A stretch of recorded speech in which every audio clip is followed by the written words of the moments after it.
जय माँ काली दोस्तों, आप सभी को मेरा नमस्कार। कैसे हैं आप सभी?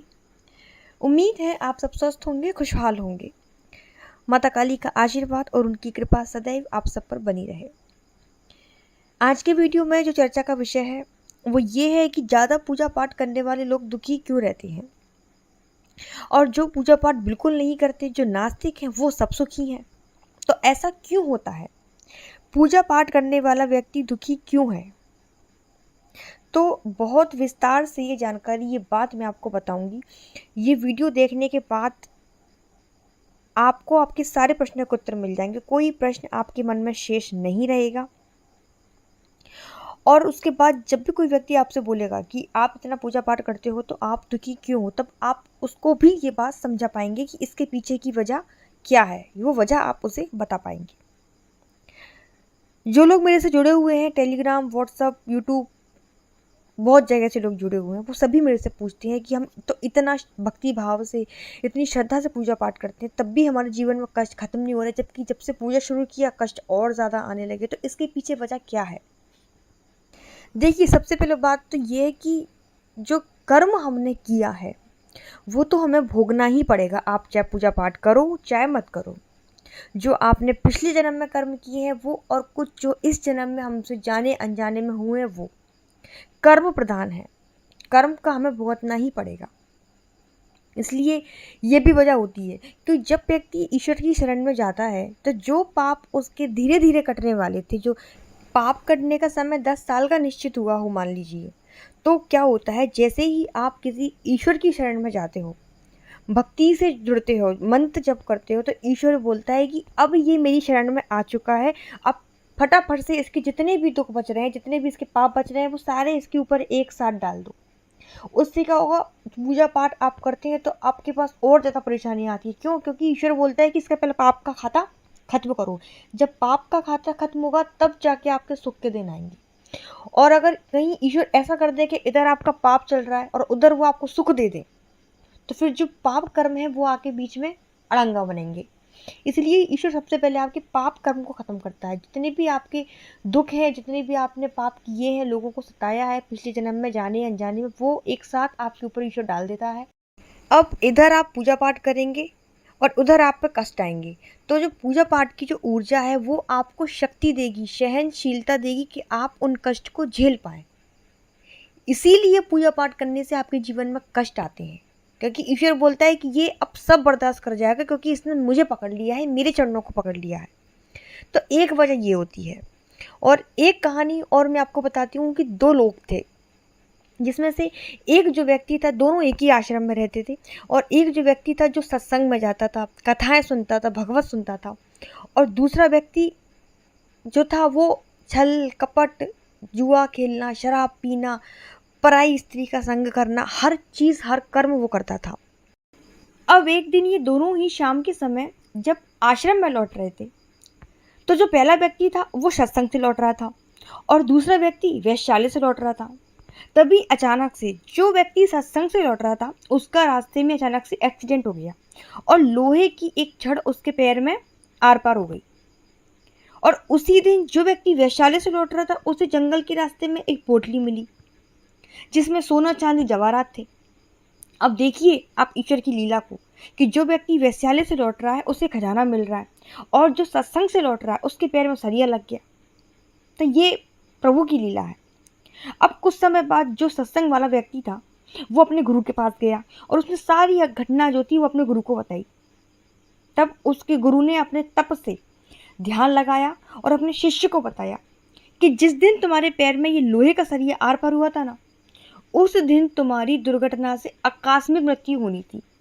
क्योंकि तुम सत्संग में जाते हो, भगवत सुनते हो, कथा सुनते हो, तो तुम्हारी पूजा साधना से ये अनहोनी छोटे में टल गई। और जो दूसरा व्यक्ति था जो वैश्यालय से लौट रहा था वो पिछले जन्म में राजपुत्र था, राजा का पुत्र था, और उसे खजाना, पूरे राज्यपाट, पूरा अधिकार मिलने वाला था। परंतु उसके कर्मों की वजह से उसे कुछ भी नहीं मिल पाया। जिस व्यक्ति को पूरा राज्यपाट मिलना था उसे इस जन्म में सिर्फ एक पोटली भर ही सोना मिला। तो कई बार ऐसा होता है कि जो चीज़ें हमें अभी गलत लग रही हैं उसके पीछे ईश्वर की एक लीला छुपी होती है। जो हमें नहीं पता होती।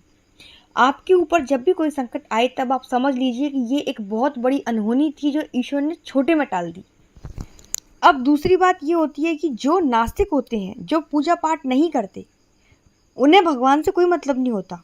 उन्हें लगता है कि हम कमाएंगे तो खाएंगे, कमाएंगे तो पैसा आएगा, और नहीं कमाएंगे तो भगवान लाकर तो हमको पैसा नहीं देगा ना। ये नास्तिक लोगों की सोच होती है। और जो लोग पूजा पाठ करते हैं, जो ईश्वर से जुड़े होते हैं, वो अपना सब कुछ भगवान पर छोड़ देते हैं। खुद आगे बढ़ने की कोशिश नहीं करते, ईश्वर को आगे धकेल देते हैं, ईश्वर को आगे करते हैं कि अब जो करोगे आप ही करोगे। लोगों के मन में क्या भ्रम है कि भगवान उनको पैसा देगा।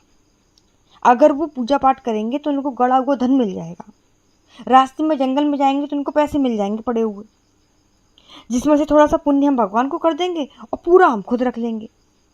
मतलब लोग ईश्वर को भी लालच देते हैं। पता नहीं लोग भगवान को क्या समझते हैं, क्या उनके मन में एक भ्रम बना हुआ है ईश्वर को लेके। कुछ भक्त लोग तो ऐसे भी हैं जिन्हें भक्ति का मतलब ही नहीं पता। वो तो ये चाहते हैं कि हमने जो अगरबत्ती लगाई है वो अगरबत्ती बुझने से पहले ही चमत्कार हो जाए, दिया ना बुझ पाए उससे पहले हमारी मनोकामना पूर्ण हो जाए। ऐसे ऐसे महान लोग हैं।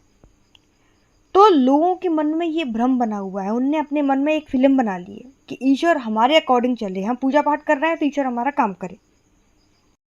लोगों के मन में ये भ्रम है कि भगवान उनके लिए सब कुछ कर देगा, हम कुछ नहीं करेंगे भगवान सब कुछ कर देगा।